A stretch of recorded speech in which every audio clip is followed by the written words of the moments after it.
This show is brought to you by Safety FM.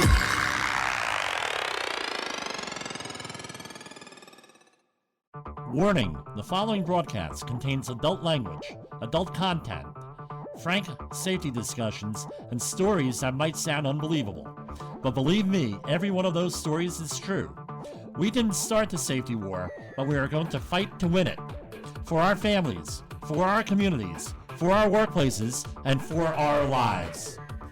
Treat people with some respect, especially if they are offering free safety advice that is actually correct. Today on Safety Wars. I received a letter from a listener last month on a situation they experienced while getting their breakfast at a strip mall. Realize I'm only getting one side of the story here, but it makes some sense with some information that I was able to verify independently.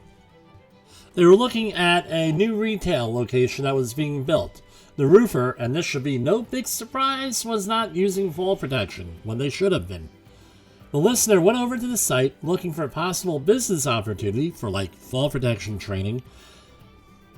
Politely, as reported by the listener, pointed out the fall protection issues, and the contractor, rather than being open, polite, nice, even blowing them off a little bit would have been probably appropriate here, told the guy to get lost in the most forceful way. Allegedly, the contractor was yelling, screaming, cursing, MFing him, you name it. What ended up happening? The guy took photos and sent them to OSHA, and to date, and I was able to independently verify this, the host employer, the other contractors on site, and the retail establishment have been hit with a total list of proposed citations in excess of $100,000. The retail client was whacked with literally hundreds of thousands in proposed citations since at least 2015. Now, I'm not advocating people start calling 1-800-321-OSHA because I don't think it's really necessarily constructive to do that. A better route would have been to train the employees, follow the laws, and do everything else to protect the workers and not being done by the employer. But let's talk about something else. Do your employees, especially the managers, have the knowledge, the training, or anything else on how to deal with the public and regulators when they show up? If not, then you're running a big risk on what they're going to be saying and doing. For example, these employees are probably doing what their boss does, which is yell and scream, and that they're doing what they were told. The boss is leading by example here. By the way, as an aside, this company, none of the companies involved, construction company, the roofing company, the GC, the retailer, none of them were little mom and pop companies. These are mid-sized construction companies and a large retailer. Starting in the mid-2000s, we started to have cameras on cell phones. It became popular. There may have been some models that had it before that, but none that I'm really aware of, or none of really big note. Before smartphones, it would take several steps to take a photo on a digital camera, put it on a computer, and email it. You would normally do it at the end of the day because there were no things such as public Wi-Fi, wireless hotspots, anything like that. At least nothing that were really affordable to the normal person. That's not today. Today, everything is done virtually instantaneously. And an altercation like this guy had with this construction company could easily go on social media, the whole video. If it was an influencer, they might have been going out there to try to provoke the guy and put it on social media, make a couple of bucks at his expense.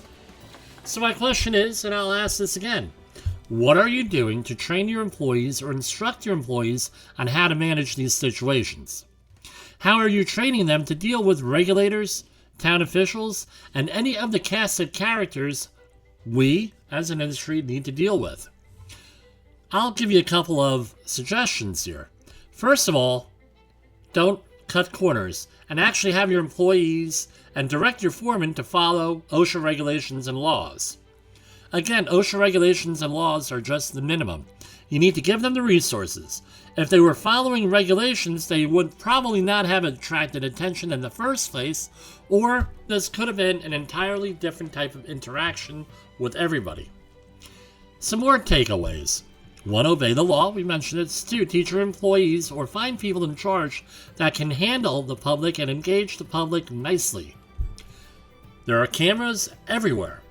Last year on one of our first episodes, we talked about a teen falling from a roof, and it was all caught on a surveillance camera down the street. From someone's doorbell, I believe it was. Always be polite. Be professional.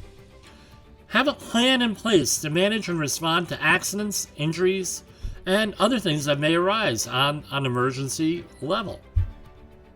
Have a plan on how to deal with a regulator, from your local town inspector up to federal OSHA or other regulators. There was one contractor up in my area that was a horticulturist or an arbor, where he would go and an arborist. He would go and cut down trees. Well, just about every alphabet soup agency showed up at his yard to see where the trees were coming from. I mean, agencies that you only read about in a book in college. No, for a week or something, what they do. All these weird and obscure places came out to do an inspection, and he had a plan in place on how to manage them. Smart guy. He's also a safety professional on the side. If you are a host, employer, or like this retailer that was paying for this work, you still might be liable for the contractors you hire when things go to Guvno. So, hire qualified contractors. Have a pre-qualification list that consists more than just, do they have enough insurance for the mistakes we know that they're going to make, and the people we know that are going to hurt, and the quality work. Now you're saying to yourself, Jim, that is way too much to ask for. And I know that's what a lot of you are thinking. But consider this.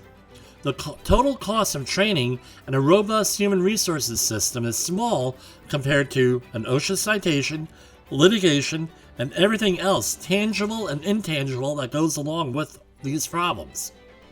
How much are the proposed penalties for retailer and contractor? The retailer is in the frequent violator program, so they're already on the list. And I use air quotes. The contractor is also on the list, right? Using air quotes again, and has repeat violations. That means they are potentially on the hook for a lot of money here. If you want to get into that C-suite, like Jay Allen had mentioned earlier this week on the Rated R Safety Show on our network, Safety FM, you really need to start thinking like one of the people who are already there. One way is that you need to consider cases like this and how much it costs to your company or your organization. A lot of these folks tend to be bottom line people. If you give them a presentation or a statement with 2 or 3 bullet items, you may be able to get into that C-suite or get in front of someone, especially if you're talking numbers. Say, look, we could save money on our insurance program, OSHA citations, and everything else. This is all, and there's more things, right, on how we're going to get one step closer to winning that safety war. We're all talking about fighting here. And of course, keep us, Safety Wars, in mind. Contact us at 845-269-5772 or jim@safetywars.com. We can schedule some training, some other assistance for your company, and we get to see each other face to face rather than behind a microphone and a screen. For Safety Wars, this is Jim Posel. The views and opinions expressed on this podcast are those of the host and its guest and do not necessarily reflect the official policy or position of the company. Examples of analysis discussed within this podcast are only examples. They should not be utilized in the real world as the only solution available, as they are based only on very limited and dated open source information. Assumptions made within this analysis are not reflective of the position of the company. No part of this podcast may be reproduced, stored in a retrieval system, or transmitted in any form or by any means, mechanical, electronic, recording, or otherwise, without prior written permission of the creator of the podcast, Jay Allen.